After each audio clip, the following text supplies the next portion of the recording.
Last time, we ended at the beginning of the world. That is a strange sentence, but it is accurate.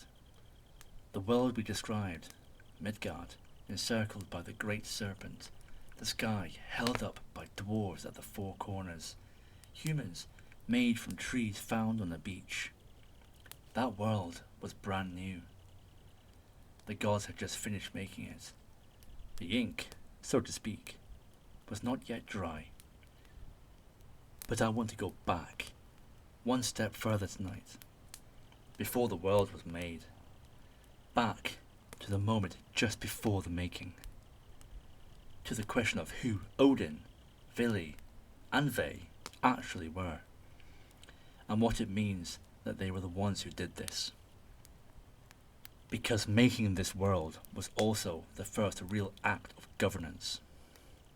What kind of gods decide to kill the first being and build something from his body?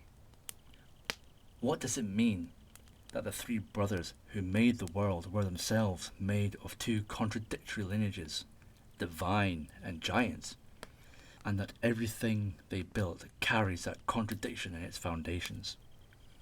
We need to understand who they were before we can understand why everything that follows happens the way it did.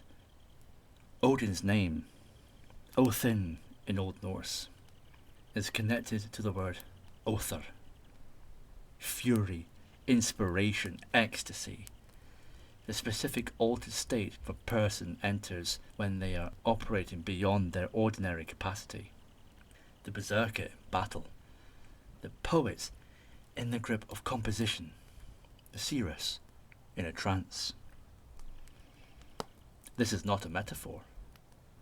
The Norse understood Othar as a real force, something that entered a person, temporarily elevating them beyond what they could do on their own. Odin was the divine embodiment of that force. He was not merely a god who possessed it. He was the personification. When a Viking warrior went berserk, when a skald found that line that had been eluding him for weeks, Odin was present in that moment in the most literal sense available to the Norse mind. He goes by other names too, in other tongues, and that tells you something about how old he really is. Woden in the Old English. The reason we still call one day of the week Wednesday, Woden's Day. Wotan in Old High German. The same god wearing different clothes all the way across the Germanic speaking world. All of it circling back to one root, Wothanaz, Lord of Fury, Frenzy, leader of the possessed. This name is 1,000 years older than the Viking Age, maybe 2,000. Odin was not invented for longships and raids. He was already ancient when the raids began. What does it mean that the god who made the world was a god of ecstasy and inspiration? It means the world was made by something that was, by its nature, unable to stay still. A force that seeks, that consumes, that gives and takes away, not a benevolent creator resting satisfied with his work. A god already looking for the next thing. The clearest picture of what Othar looks like from outside comes from the Ynglinga saga. It describes warriors who fought without armour, berserkers, bearskins, and their king, the Ulfhethnar, wolfcoats, mad as dogs or wolves, strong as bears or bulls, feeling neither fire nor iron. This is not undisciplined rage, but a cultivated state, understood as a gift, received rather than summoned. Odin's lent for the battle and taken back when it ended, leaving the warrior spent. The same force, at the other end of its range, produced a line a poet has been chasing for weeks. Othar did not care whether it was making a killer or a poem. It simply arrived, did what it came to do, and departed. Vili and they are harder to pin down, but their names tell you what you need to know. Vili means will, conscious intention, deliberate choice.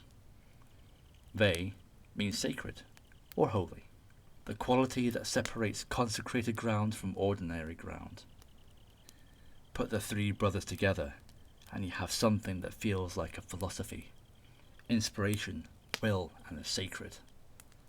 The three things that take to make anything that matters. But they are also, at the moment of creation, very young. We are not told much about Odin's childhood, but the implication is hard to miss. The three brothers who killed Ymir and built the world were doing so as their first significant act. This is not a considered decision made by experienced deities with millennia of wisdom behind them. This is something closer to what happens when young people inherit a difficult situation and decide, with enormous confidence and limited information, to fix it. The world was built by the first generation of gods. Everything about what they built reflects that. We covered the killing of Ymir briefly last time, but I want to return to it tonight, because the more you sit with it, the stranger it becomes. The prose Edda is not sentimental about the killing. It offers no justification, no backstory, no moment of confrontation.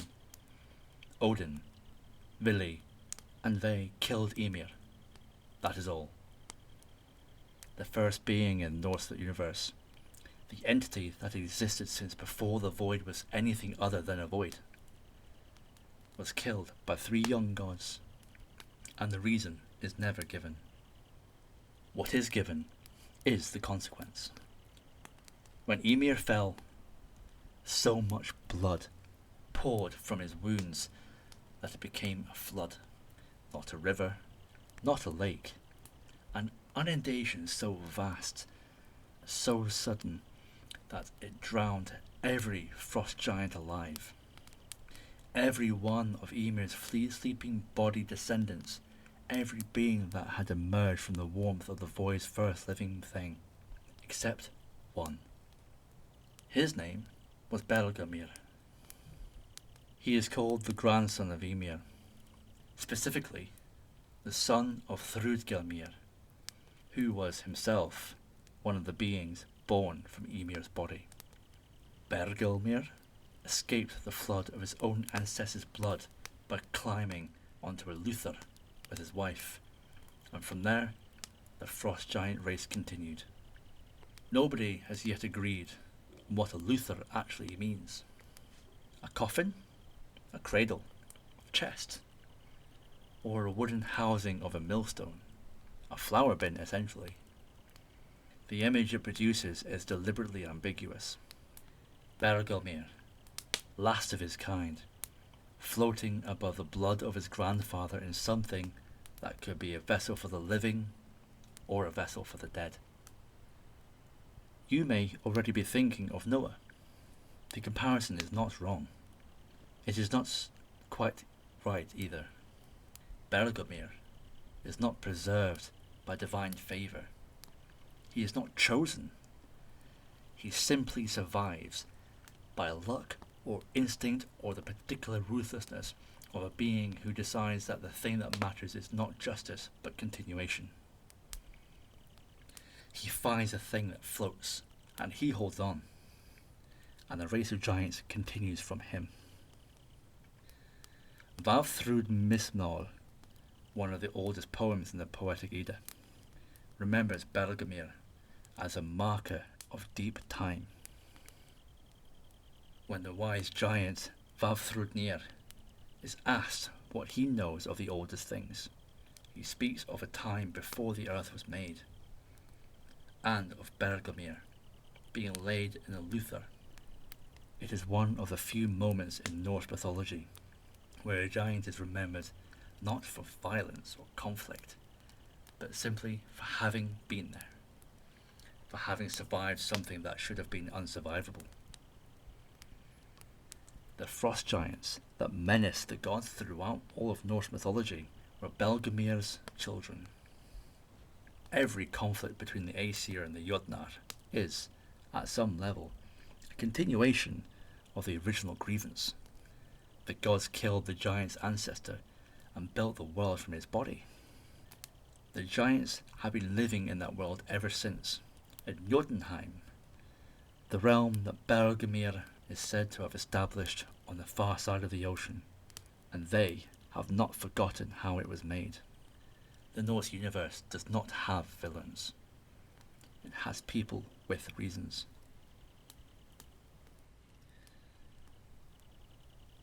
After the world was made, Odin became something specific.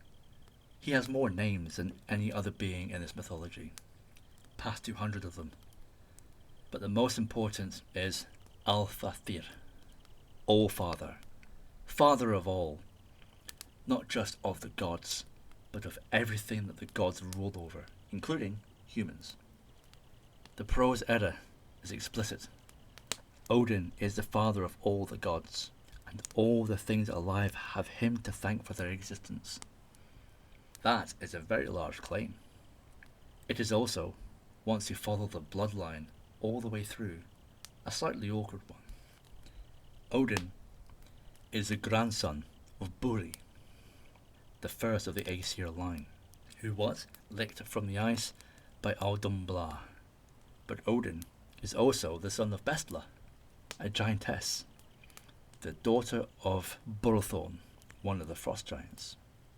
Which means Odin is simultaneously the foremost of the divine line and the direct descendant of the giants he and his brother killed to build the world from. He is the All-Father. He is also a giant's grandchild. Both things are true, and nobody in these old stories seems bothered by that. It simply is. The creator of the ordered world carries the blood of the chaos it was formed from. The other names are worth pausing on, because they are not decorative. Each one is a face Odin wears for a specific purpose, recorded in the Grimnismal in a long, almost hypnotic list. He is Grimnir, the hooded one, the masked one. The name he gives himself when he travels in disguise and ends up bound between two fires by a king who does not know who his prisoner is. He is Hawr, the High One, the name under which the wisdom poem Havamal is spoken, as if the words themselves carry more weight coming from a height. He is Valfathir, Father of the Slain, a name that looks forward to a hall we have not yet visited, and to a purpose we will come to shortly. 200 names, 200 separate reasons to need a different face. But All-Father was never really about fatherhood. It was about scope. He is not a god of one thing, not merely war, not merely wisdom, not merely death. He is the animating principle of the cosmos itself, the Other that moves through all things, that makes inspiration possible, that chooses which warriors die and which poets write the lines that last. And in the early days of the world, that force was everywhere. Odin is present at the creation of the world, the creation of humans, the construction of Asgard, the first war between gods, the establishment of the practices that will define Norse society for the entirety of its history. He is not a god who issued decrees and then stepped back. He is a god who is constitutionally incapable of staying still. The world he made is interesting to him. He wants to know everything about it. He will spend the rest of Norse mythology in increasingly costly pursuit of exactly that. But that is still to come. For now, there's a more immediate problem. The gods have made a world, and they need somewhere to live in it. Asgard, the realm of the Aesir gods. did not appear fully formed the moment the world was made. It was built. Odin brought law and order to it, and then ordered the construction of halls. Gladsheim was raised as a sacred hall of the gods, where the 12 divine thrones sit. Valhalla, the home of the fallen, was built in the same realm, along with other great halls that would become the homes of individual gods. The Prose Edda describes this as a golden age. The gods played in their fields, built their halls, and lived in the world they had made with something approaching ease. It is described as a time before the problems arrived, which, in Norse mythology, is always a temporary condition. The first problem was another tribe of gods. Before the Aesir, or alongside them, or perhaps older, nobody quite agrees, there existed another divine family, the Vanir. Where the Aesir were gods of war, sovereignty, and the ecstatic states associated with battle and poetry, the Vanir were gods of a different kind of power. Fertility, wealth, the sea, the cycle of the natural world that made harvests possible and ships safe. Njord, god of the sea and seafaring. Freyr, god of fertility, sunshine, and the prosperity of land. Freya, Freyr's sister, a goddess of love and magic, who was also, crucially, the foremost practitioner of a form of Seithar magic that the Aesir did not yet know how to use. The Aesir and the Vanir had managed to coexist until a Vanir woman named Gullveig arrived in Asgard. Now, Gullveig was obsessed with gold. She thought of nothing else. She practiced a magic associated with greed and desire, and the Aesir, who found this intolerable, seized her, stabbed her with spears, and burned her in a fire in Odin's hall. 3 times. Each time, she reformed from the flames. When she emerged the 3rd time, she was known by a new name, Hathor, the Shining One, and she went on practicing her magic. The Vanir demanded reparation. The Aesir refused, and so the First War began. Almost nothing survives of how this war was actually fought. The Völuspá, the great poetic Edda prophecy poem, touches it in a few charged stanzas. Snorri fills in a little more. What little there is, though, is striking. The Aesir came at them with spears and shields, the straightforward violence of war gods. The Vanir answered with magic instead. Neither side could put the other down. The Vanir used their Seithar to bring down the walls of Asgard. The Aesir pushed into Vanaheim and did comparable damage. The war went on for so long that both sides became exhausted by it and began to see that a war of equals has no natural ending. They agreed to a truce.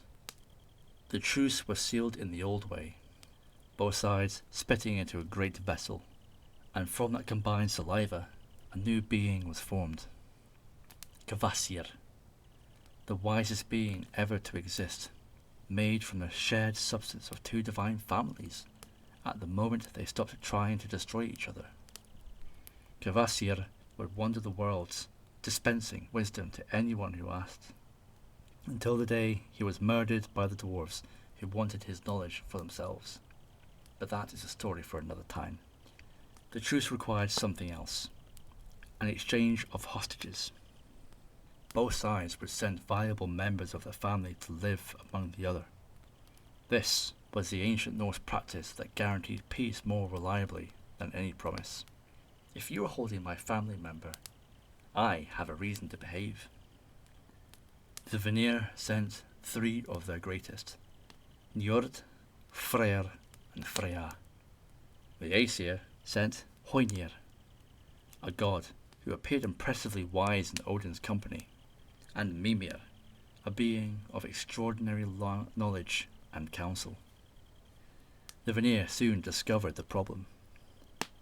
Hoynir was only wise when Mimir was beside him. Without Mimir, Hoynir's response to every question was the same: let others decide. The Vanir, feeling they had been deceived, beheaded Mimir and sent his head back to Asgard. Odin received Mimir's head, embalmed it in herbs, enchanted magic spells over it, and kept it. The head of Mimir continued to speak, and Odin consulted it in times of need for the rest of his life. This is the kind of detail that Norse mythology produces without ceremony. The Allfather keeps the preserved head of a dead god in his hall. He talks to it. It talks back. This is simply a fact about Odin, recorded without emphasis, in a mythology that does not find this unusual. The Vanir came to live in Asgard. Freya, in particular, became one of the foremost deities of the Norse pantheon, and she taught Odin the magic of Stæþr. There is a hint of scandal in how this gets told. Stæþr was considered, by the standards of Norse warrior culture, an unmasculine practice, a form of magic that involved sitting, passivity, receptivity, qualities that the Norse associated with women and with the social category of eri, the unmanly.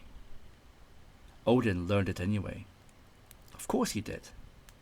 He is a god defined by his willingness to pay whatever price knowledge requires. The fact that the price in this case included the degree of social censure among the warrior class he patronized did not deter him. Nothing about the cost of knowing things deters Odin. This will become clearer as his story continues.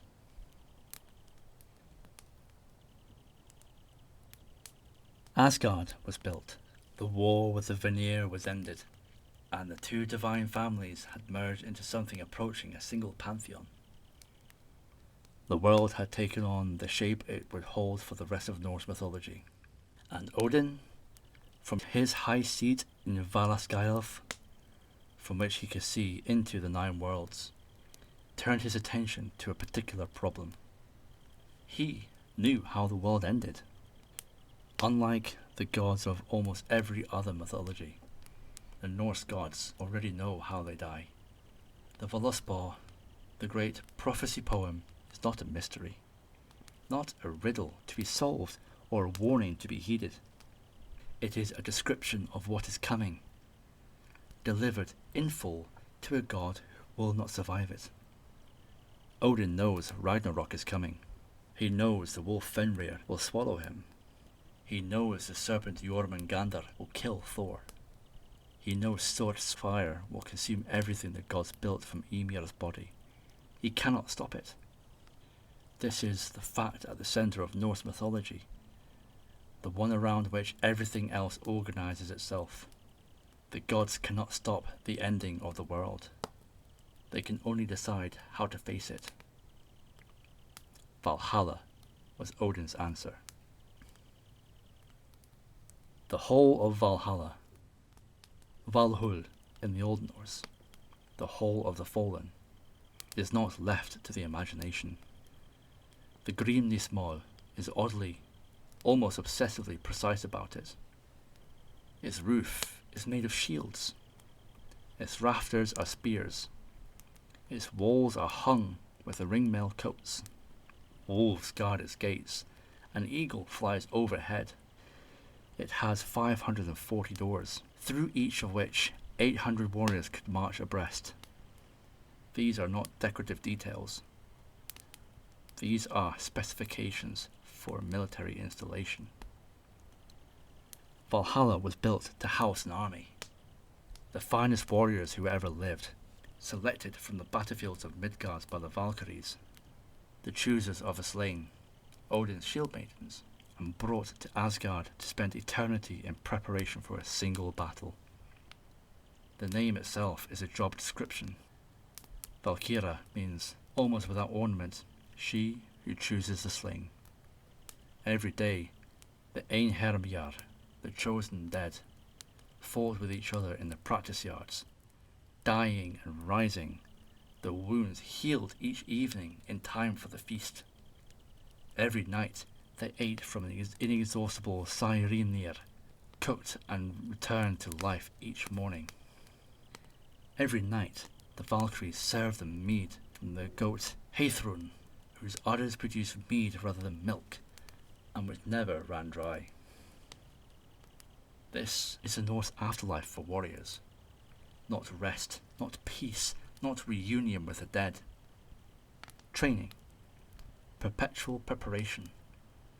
Because when Ragnarok comes, the Einherjar will march out of Valhalla's 540 doors and fight beside the gods. And they will lose. Odin knows this. The Einherjar presumably come to know it too, and they train anyway. This is a detail that tells you everything about how Norse understood the natural bravery. Bravery in the Norse framework is not the belief that you will win. It is a willingness to fight when you know you will not, to train for a battle you have been told is unwinnable, and to train with the same commitment you would bring to a battle you expect to survive.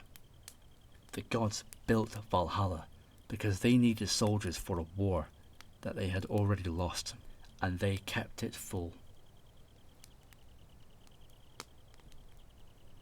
I want to take a step back from the mythology for a moment and ask what kind of universe the gods have built in these first acts. They killed the first being and built the world from his body, with no given reason and no recorded remorse. They started a war with the only other tribe of gods in the cosmos over an incident revolving greed and an unkillable woman. They ended that war by deceiving their opponents in the hostage exchange. They built a palace whose purpose is to house the dead in perpetual training for a battle that cannot be won. None of this is behaviour of beings who believe the world is good and ought to be maintained. This is behaviour of beings who understand that the world is precarious, that the forces opposing order are formidable and ancient, and that the best available response to precariousness is not denial, but preparation. The gods of Asgard are not good in the way that gods of other traditions are good. They are not the embodiments of virtue. They are not all-knowing.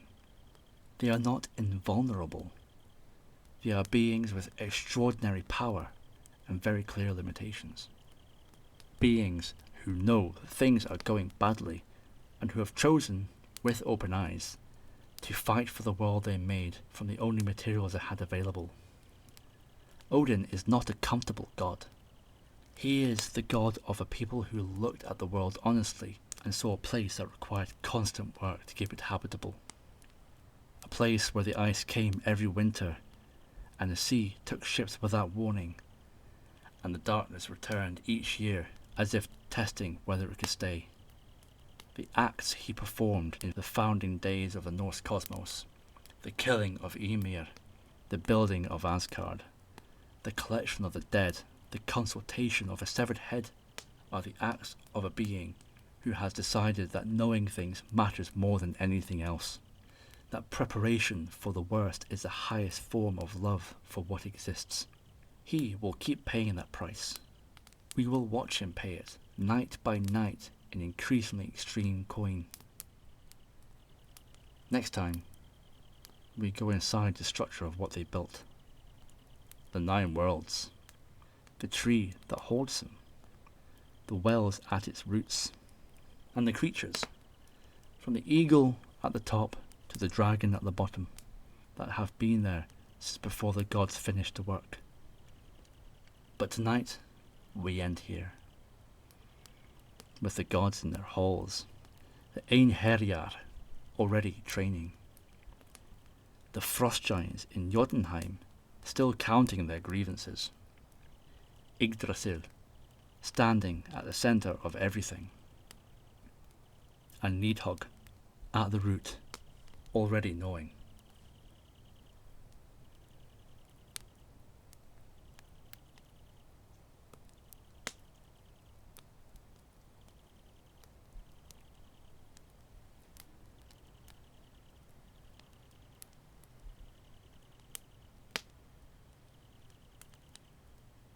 Sleep well. This has been The Sleepy Soldier. If you fell asleep before the end, you were listening the right way. Good night.